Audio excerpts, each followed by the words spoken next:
22শে শ্রাবণ বলতেই আমরা বুঝি 1941 সালের 7ই আগস্ট, বিশ্বকবির প্রয়াণ দিবস। কিন্তু তার ঠিক আগের বছরের 22শে শ্রাবণও কিন্তু একটা মনে রাখার মতন দিন। সেদিন শান্তিনিকেতনে বেজায় হই হল্লা। আসলে অক্সফোর্ড ইউনিভার্সিটি সেদিনই রবীন্দ্রনাথ ঠাকুরকে অনারারি ডিলিট দিয়ে ভূষিত করবেন। এমনিতে অক্সফোর্ডের নিয়ম অনুযায়ী তাদের শেলডোনিয়ান থিয়েটারেই এই সমাবর্তনের অনুষ্ঠান হয়। সেই কবে থেকেই এই নিয়ম চলে আসছে, কিন্তু এবারে রবীন্দ্রনাথের স্বাস্থ্যের কথা মাথায় রেখেই তারা অনুষ্ঠানটা শান্তিনিকেতনেই করবেন ঠিক করেছেন। তাছাড়াও ওদিকে ব্রিটেন আক্রমণ করেছেন হিটলারের নাৎসি জার্মানি। সব মিলিয়ে অক্সফোর্ড নিজেদের এতকালের নিয়ম ভেঙেছে। সে যাই হোক, এইসবের মধ্যে শান্তিনিকেতনে তো বেজায় ভিড় হয়েছে। ডক্টর রাধাকৃষ্ণন মানে পরবর্তীকালে যিনি ভারতবর্ষের রাষ্ট্রপতি হয়েছিলেন, Shyamaprasad Mukhopadhyay, Indian association for the cultivation of sciences এর director doctor K S. Krishnan, Kolkata বিশ্ববিদ্যালয়ের প্রফেসর প্রমথনাথ বন্দ্যোপাধ্যায়, যিনি পরবর্তীকালে সেখানকার উপাচার্য হয়েছিলেন, বসু বিজ্ঞান মন্দিরের অধ্যক্ষ দেবেন্দ্র মোহন বসু, আরো কত কে। হাজির chief justice of India Maurice Gwyer. তার উপরেই অক্সফোর্ড দায়িত্ব দিয়েছিল কবিগুরুকে সম্মানিত করার। কিন্তু এত লোকজনের মাঝে রবীন্দ্রনাথের পুত্রবধূ প্রতিমা দেবী জ্বরে পড়লেন। আর সেই নিয়ে তো রবীন্দ্রনাথের চিন্তার অন্ত নেই। বৌমা কেমন আছেন, বৌমার অভাবে শান্তিনিকেতনের এত সব অতিথিদের কে দেখাশোনা করবে। সারাদিনই খোঁজ নিচ্ছেন কে কোন ঘরে আছে, সব ব্যবস্থা ঠিক হলো কিনা। সম্ভবত বয়সের কারণেই কোনো বিষয় ইদানিং নিশ্চিন্ত হতে পারেন না।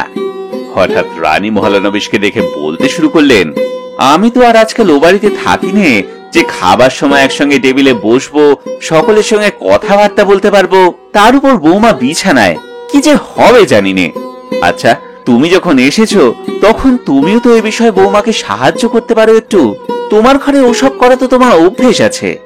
তাকে আশ্বস্ত করা হয়, সব ঠিক আছে, কোনো চিন্তা নেই।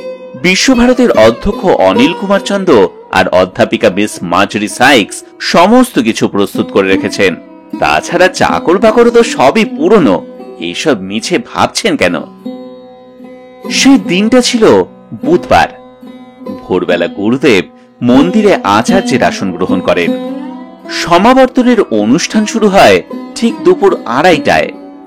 সেই দিনের অনুষ্ঠানের উল্লেখ মেলে রানী মহালনবিশের একটা চিঠিতে। তিনি লিখেছিলেন, কাল দুপুরে আমরা খেলাম রতন কুঠিতে। সেইখানে বাংলা ধরনের ঢালা খাবারের ব্যবস্থা। দেবেন বাবু বেবিদি খেলেন, সাহেব এমদের সাথে লাঞ্চ। তারপর বেলা 2:30তে সভা। কবিকে বেশ দেখাচ্ছিল লাল গাউন আর চৌকো টুপি মাথায় দিয়ে। দুর্ভাগ্যবশত দুপুরে বেজায় গুমোট গরম হয়েছিল। তা না হলে কারো বিশেষ কষ্ট হতো না। তারপর বিকেলে অসম্ভব বৃষ্টি। বিকেলের গাড়িতেই বেশিরভাগ লোক চলে গেছেন। রাত্রে 7টায় শ্যামা অভিনয়। উত্তরায়ণের অতিথি যারা, তারা আজ বিকেলে অর্থাৎ 8 তারিখ যাবেন। কাজেই গতকাল রাত্রের অভিনয় তাদের ভাগ্যে বাদ পড়েনি।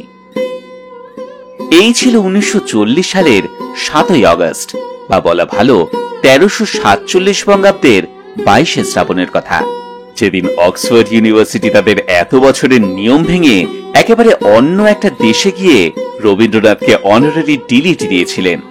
17 শতকের পরে অক্সফোর্ডের বাইরে সমাবর্তন এটাই ছিল প্রথম।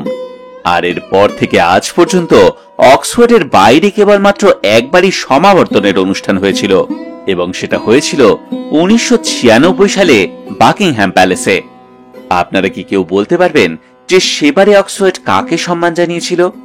উত্তরটা জানা থাকলে লিখে জানান কমেন্ট সেকশনে। এই ভিডিওটা কেমন লাগলো সেটাও অবশ্যই লিখে জানাবেন। ভালো লাগলে লাইক, শেয়ার আর সাবস্ক্রাইব করবেন, আর সঙ্গে থাকবেন গল্প হলো সত্যি সঙ্গে। আজকের গল্প এতটুকুই রইল। ফিরে আসবো এইরকমই আরো নানান অজানা গল্প নিয়ে। আজকের মতন বিদায় জানাই। ধন্যবাদ, নমস্কার।